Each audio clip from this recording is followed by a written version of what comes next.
वेदों का इतिहास जाने। ओम। वेद शब्द से बना है जिसका अर्थ होता है ज्ञान या जानना, ज्ञाता या जानने वाला, मानना नहीं और नहीं मानने वाला, सिर्फ जानने वाला, जानकर जाना परखा ज्ञान, अनुभूत सत्य, जांचा परखा मार्ग, इसी में संकलित है। वेद मानव सभ्यता के लगभग सबसे पुराने लिखित दस्तावेज हैं। वेदों की 28,000 पांडुलिपियां भारत में पुणे के भंडारकर ओरिएंटल रिसर्च इंस्टीट्यूट में रखी हुई हैं। इनमें से ऋग्वेद की 30 पांडुलिपियां बहुत ही महत्वपूर्ण हैं, जिन्हें यूनेस्को ने विरासत सूची में शामिल किया है। यूनेस्को ने ऋग्वेद की 1800 से 1500 की 30 पांडुलिपियों को सांस्कृतिक धरोहरों की सूची में शामिल किया है। उल्लेखनीय है कि यूनेस्को की 158 सूची में भारत की महत्वपूर्ण पांडुलिपियों की सूची 38 है। वेद को श्रुति भी कहा जाता है। श्रु धातु से श्रुति शब्द बना है। श्रु यानी सुनना। कहते हैं कि इसके मंत्रों को ईश्वर ब्रह्मा ने प्राचीन तपस्वियों को अप्रत्यक्ष रूप से सुनाया था जब वे गहरी तपस्या में लीन थे। सर्वप्रथम ईश्वर ने 4 ऋषियों को इसका ज्ञान दिया: अग्नि, वायु, अंगिरा और आदित्य। वेद वैदिक काल की वाचिक परंपरा की अनुपम कृति है, जो पीढ़ी दर पीढ़ी पिछले 6-7 हजार ईस्वी पूर्व से चली आ रही है।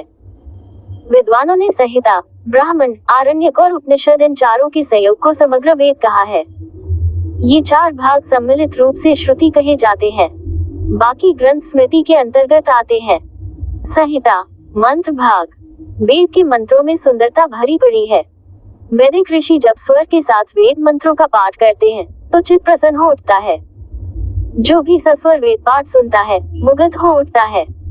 ब्राह्मण ग्रंथों में मुख्य रूप से यज्ञों की चर्चा है। वेदों के मंत्रों की व्याख्या है। यज्ञों के विधान और विज्ञान का विस्तार से वर्णन है।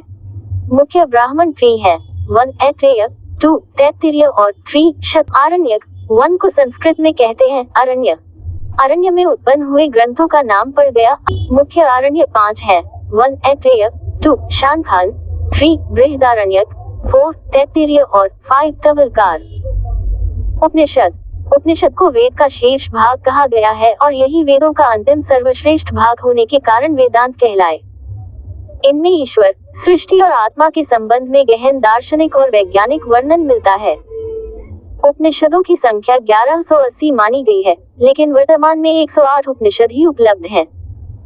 मुख्य उपनिषद है ईश, केन, कठ, प्रश्न, मुंडक, मांडुक्य, तैत्तिरीय, ऐत्रेय, छांदोग्य, बृहदारण्यक और श्वेताश्वर। असंख्य वेद शाखाएं, ब्राह्मण ग्रंथ, आरण्यक और उपनिषद विलुप्त हो चुके हैं।